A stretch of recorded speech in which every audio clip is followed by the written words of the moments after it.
Hey everyone, episode 54, Footy is back. This is the State of Origin preview. For the first time in over 25 years, we have State of Origin AFL Footy. It is back, folks. The big game is back. The best of the best from each state getting to represent their state. It's a very important game. First and foremost, we'd like to thank the AFL for bringing this back. Everyone wanted it. It's probably one of the most favourite things to do. And also represent this state and show your state true pride and getting to represent them. And it's going to be WA versus Victoria over in Perth this year. So it's going to be a very interesting game. So, yeah, Western Australia also hold over the Victorians for the number of premierships per player in the side. So we're going to go through some stats here. It also will see 28 All-Australians and 18 premiership players taking the field. So we've got a few stats here. We're going to talk about that first. Then we'll get into the lineup. It's exciting times. Footy is back. We got through that summer. You know, all the preseason work they've done. We've got to see the cricket. The cricket's finished now. We're in the preseason games. Some teams have done their internal trial games. We'll talk about that in the next few days. We're going to cover each side. But today is the preview of the State of Origin. And tomorrow we'll do a review and we'll talk about how the game went. And yeah, we'll get onto that tomorrow. But yeah, we'll get into it now. But, in its 25-player squad, Western Australia has 11 premiership players for a total of 19 premierships, 19 flags. So, yeah, compared to Victoria's 7 and 10. So, it's quite interesting. And so that includes 6 multi-premiership players from the WA squad, as in Bradley Hill, Nathan Broad, Charlie Cameron, Shia Bolton, Cal Alchi, and Liam Baker. Victoria only has 2 players who have won multiple flags. That includes Brisbane star Hugh McCluggage and also Hawthorn veteran Jack Gunston. So, yeah, in prime form after last year at his age. Well done, Jack. It's a tremendous effort. But when it comes to the Old Australians, the Victorian team dominates. The Big V, and for those who don't know, the Big V is Victoria. So they've obviously got a V on their Guernsey, so that's why they get that name, the Big V. So yeah, they have 18 players who've earned the honours compared to WA's 10. So with the total of the Blazer count, the Old Australian Blazer, is remarkably at 53 to 15.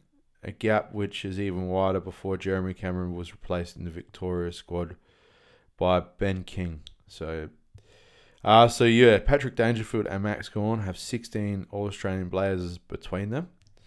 So quite dominant stats right there. More than the entire 25-player squad at WA. So just those 2 players alone have a tremendous career for those 2. Only 5 players across the 2 squads haven't played 100 games of AFL. Victoria trio Nick Dacos, Tristan Cherry and Sam Darcy, and also the WA pair of Mitch Georgiadis and Lawson Humphreys. So, yeah, they're obviously going to play that amount of games. There's no doubt about that, if they can stay fit. Georgiadis missed a year of football due to an ACL injury, and Dacos is still only couple of years into his career and absolutely dominating. Sam Darcy is about the same sort of year. I think it's the same year in the draft. So missed half of last year too. But yeah, they'll get there. And the squads include 3 Brownlow medalists, as in Patrick Cripps, who's won 2, Dangerfield, Matt Rao. But the only Coleman medal winner is Jesse Hogan, following Cameron's withdrawal. So yeah, Jesse Hogan representing Western Australia is where he's from. The average age, so it's quite interesting. The average age for Western Australia is 28.3 years old. The oldest is Rory Lobb at 33, and the youngest is Lawson Humphreys at 22. So we're getting through to the age of the teams. They're actually quite similar. So Victoria has 28.2 years of age. The eldest being Patrick Dangerfield at 35. What a beast, mate. At 35 to do those things he's doing. What an absolute animal. The youngest is Sam Darcy at 22. So yeah, the average games. So this is an interesting one. 157.4 for Western Australia. The most is Bradley Hill at 277. And the least is Lawson Humphreys at 36. And then we're looking at Victoria, 172.5. So they're on average, they've got more games. With Patrick Dangerfield, 360. And Sam Darcy at 45. So, but yeah, the total premierships, WA 19. The most was Brad Hill and Nathan Broad on 3. Hawthorn and Richmond's 3-time premiership players. And Victoria's 10. So Jack Gunston with 3 premierships from the Mighty Hawks era. And the premiership players, 11 WA and 7 for Victoria.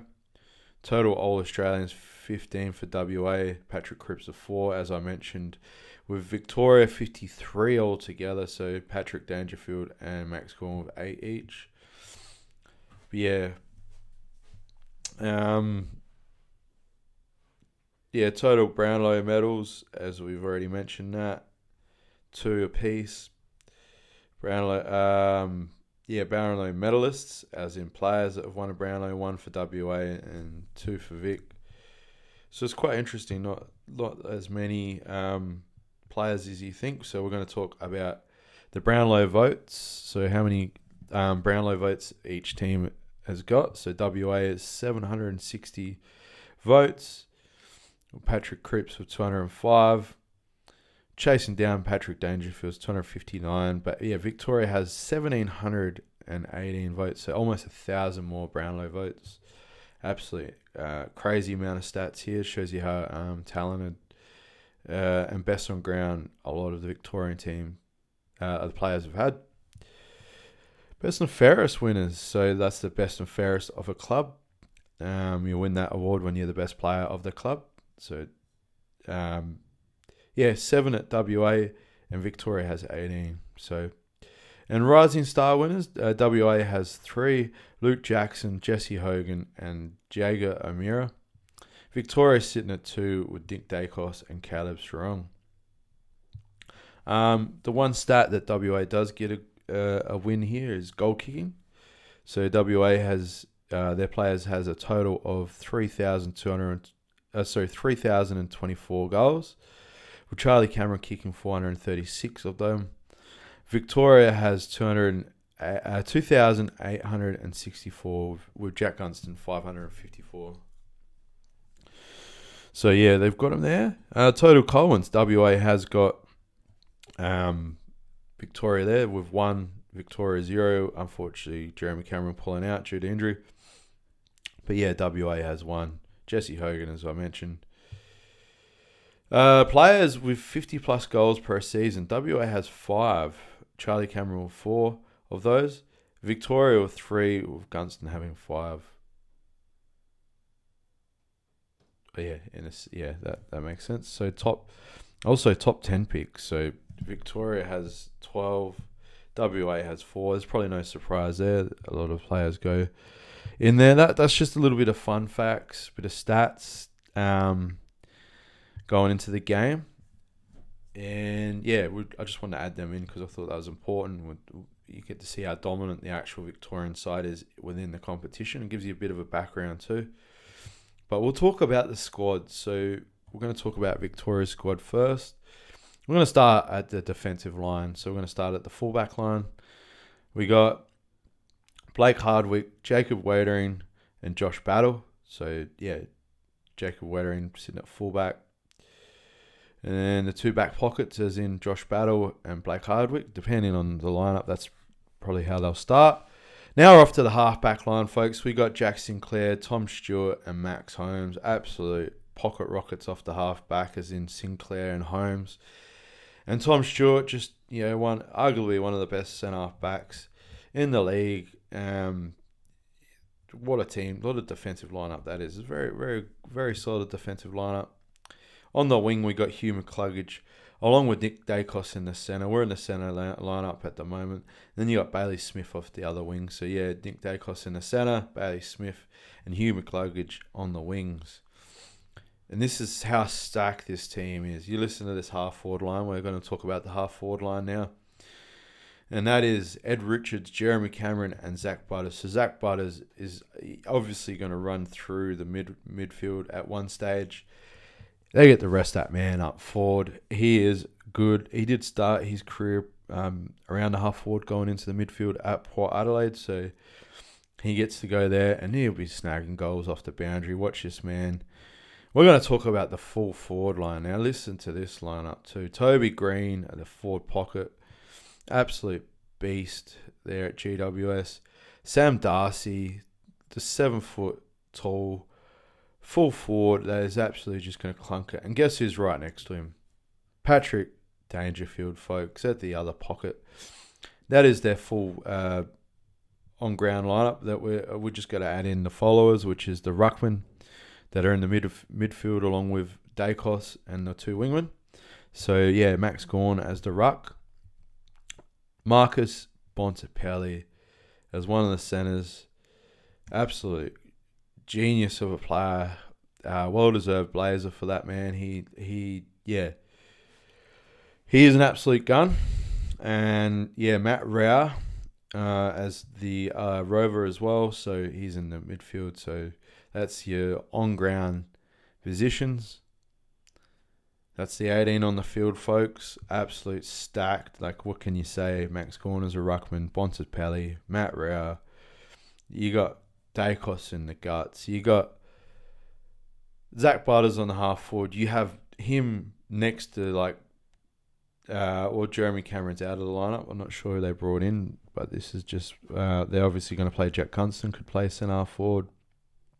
Pretty sure he'll come straight in and replace Jeremy Cameron in that position. But yeah, you got Ed Richards, who's not even in the midfield or on the wing. You got Zach Butters there.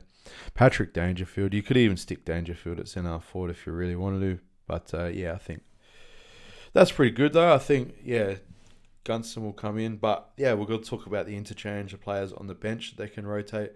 Noah Anderson in the guts. He'll definitely link up. Probably give Dacos a bit of a rest. Jack Gunston, as I mentioned, someone will come in that they'll add into that lineup. We'll find out tonight who that is when the game starts. He'll be a tool that gets put in. Lockie Ash, probably more of a defender off the half-back that will be able to swap. Zach Merritt in the midfield again. So, they've just got another gun midfield. Caleb Sarong, an absolute star at Fremantle. They've got him in the lineup. Tristan Cherry, he's going to be swapping with the ruck with Max Gawn. They've got 2 elite, arguably the 2 best ruckmen in the competition. And all Australian wise, they're both. Max Gawn speaks for itself with his 8. He is getting older, but he is still an absolute beast. And then Sam Collins is a key defender to wrap out their interchange. So look, absolute stars. We're going to talk about Western Australia's lineup now. And then we'll compare the 2 teams. So Nathan Broad, Sam Taylor, Tom Barrass. That starts the fullback line. So the last line of defense in the fullback line. So Nathan Broad is the back pocket. Sam Taylor as the fullback. Absolute beast. Reads the ball really well. You could almost swap him. I'll talk about where we could swap his position in a second because he's generally a bit more down the ground than he is at fullback, but he does play either position either really well as well. So, we'll talk about that in a sec. He's next to Tom Barrass. So, I probably would stick Tom Barrass, at fullback. So this is to be determined. This is just what they're coming up with. We're not sure what the team lineup is going to be. These are the players playing. But yeah, we can talk about that briefly. We got the half back line now. So Lawson, Humphreys, and Rory Lobb and Liam Baker. So the two half backs is in Lawson, Humphreys, and Liam Baker. They're going to run the ball down the ground. Liam Baker, a Richmond star, gone back home to West Coast. Now he gets to represent his state. So well done, mate. And Rory Lobb. So I would have thought Sam Taylor would be at centre half back. And you could put Tom Barrass. Tom Barrass probably at fullback, and Rory Lobb. I guess he does play. He could play either role. I probably definitely would put Tom Barrass in for Sam Taylor at fullback, and then probably put Sam Taylor at the centre half back line. This is just what I'm reading from the AFL website, so we can tinkle a little bit with this. That's one thing I would do. I'd put Sam Taylor at centre half back. I would start Rory Lobb off the bench and let him swap with Barrass or Taylor when they need a rest. So that's just a quick insight into the Western Australia's defensive lineup. Now let's get into the centre lineup. So that's going to be Jordan Clark on the wing. Chad Warner, the Sydney superstar, in the guts for WA. And then Bradley Hill on the other wing, folks. So, yeah, absolute speedsters on that wing. It's going to be an interesting game. And we're going to talk about the half-forward line now. We got Cozzy Pickett on the left half-forward flank. Jesse Hogan at centre half-forward. And Calamachi on the other flank for the Western Australians. We're going to talk about what we could swap a role in 1 second. We got Luke Jackson at full in the forward pocket. We got Aaron Norton at full forward, and Charlie Cameron, absolute beast in the forward pocket. He could play half forward or forward pocket. Absolute, crumbing around these types of players. I would swap Jesse Hogan with Aaron Norton. I'd put Aaron Norton as the centre forward, and I'd have Jesse Hogan sitting there in the goal square. One out because he is arguably one of the best one-on-one players and contested marking forwards in the game. Hands down. I would make that swap straight away. But Aaron Norton to me is more of the centre forward. Aaron Norton is the centre forward for the Bulldogs with Big Darcy, which is in the other side. He's generally the guy down in the full forward position. So that just makes sense to me. I think that's how they will line up. This is just what the AFL website's showing. It's not how they will actually line up. It's dependent on the coaches because we have the two coaches for each side, or one coach for each side. But yeah, they'll make the decision. We're going to talk about the followers. So we're going to talk about the rest of the midfield, and then rucking for the Western Australian side. Tim English. No other than the Bulldogs, ruckman absolutely deserves the spot. He is a good ruckman too. It's going to be a great battle between him, Max Gawn, and Cherry. Paddy Cripps and Stephen Cornelio as a midfielder and a rover to round out all the players on the field. That's the 18, folks. So Paddy Cripps gets to represent his state. He gets to go home, play in front of a WA crowd and have them all cheer him on instead of being at the Blues where his team is. So special honours for that man. And yeah, we'll just add in the interchange. Jaguar O'Meara, Darcy Cameron, Mitch Georgie Artis, Shia Bolton, Trent Rivers, Jake Waterman and Will Power. So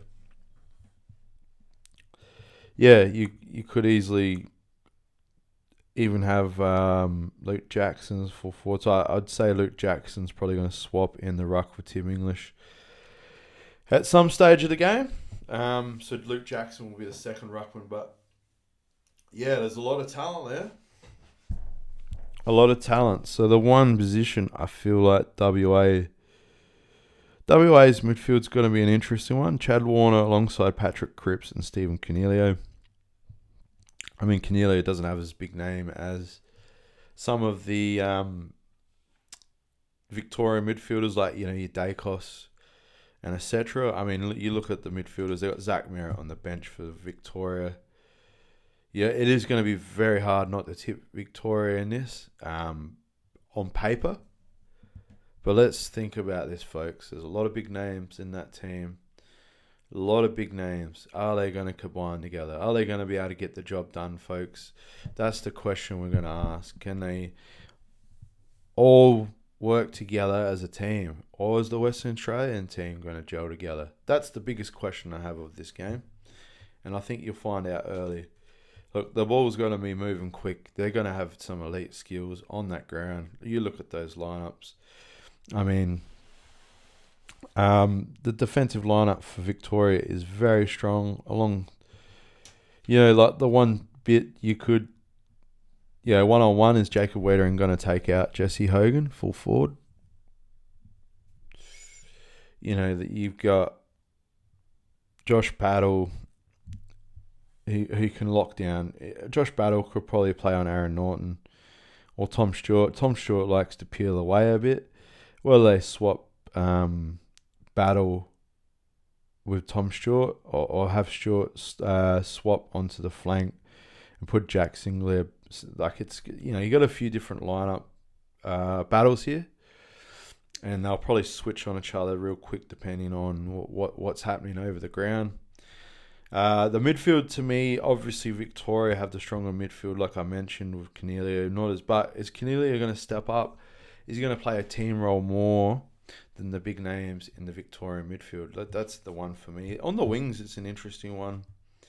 Hugh McCluggage, you got on the wing. Bailey Smith on the wing. Some hard gut-running players there.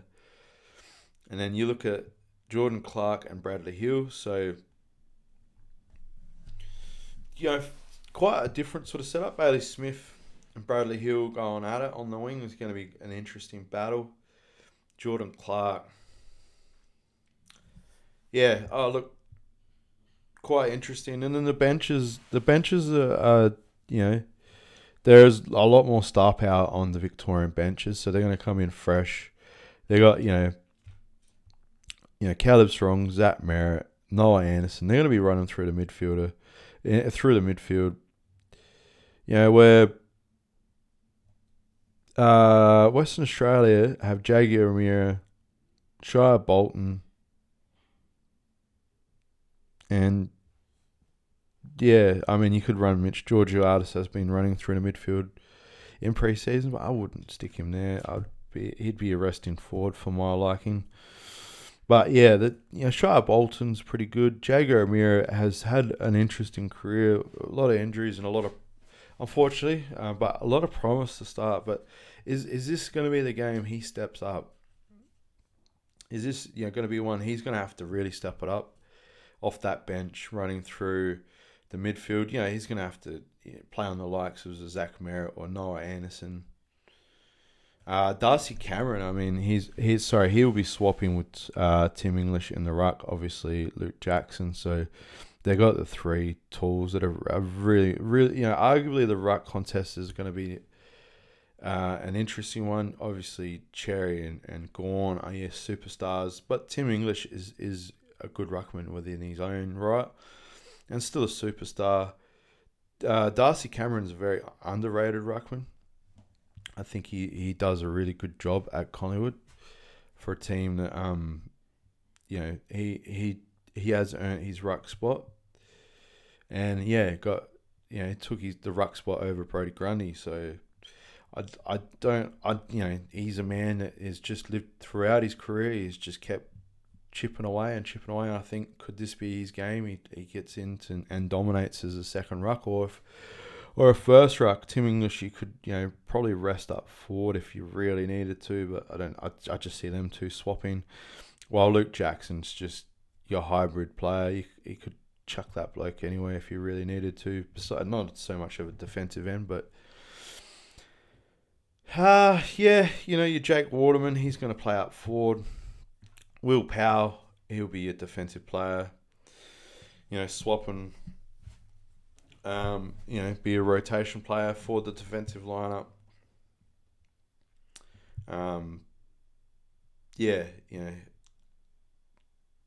There's no doubt that some of their players aren't as strong, WA, but I'm really looking at it as a team aspect. Like, to me, there's a lot of just absolute superstars in the Victorian side. But are they going to gel? But my tip, look, Victoria gel. I'd love it to be a close game. Don't get me wrong. I absolutely would love it. But that defensive lineup's solid. If they can get it right and play along each other, they've got just so much extra run in the midfield. Like, there's just so many guns they could run through that midfield. But I do like WA's forward line. You look at their forward line, WA. They do have a very solid forward line. I feel like if they can score enough from their forward line, I think WA can keep in the game. That we'll just see if they get enough ball out of the midfield. That to me is probably the key aspect of it, because it's going to be hard to get a kick and get the ball out of out Victoria's hands, out of the guts, folks. So, that's where the game will be one in an essential essence of the game. If WA can get enough of the ball, if they can stop Victoria's run, they can win the ruck battle, get their first hands on the ball, get the ball moving into their forward line, and somehow they can take advantage of Jesse Hogan one out, Cozzy Pickett crumbing around the feet. Calamachi, if he just does his role defensively forward-wise, lock down some of the running players like, Max Holmes and Jack Sinclair. Like that to me is the big one. And you got to stop Max Holmes' run.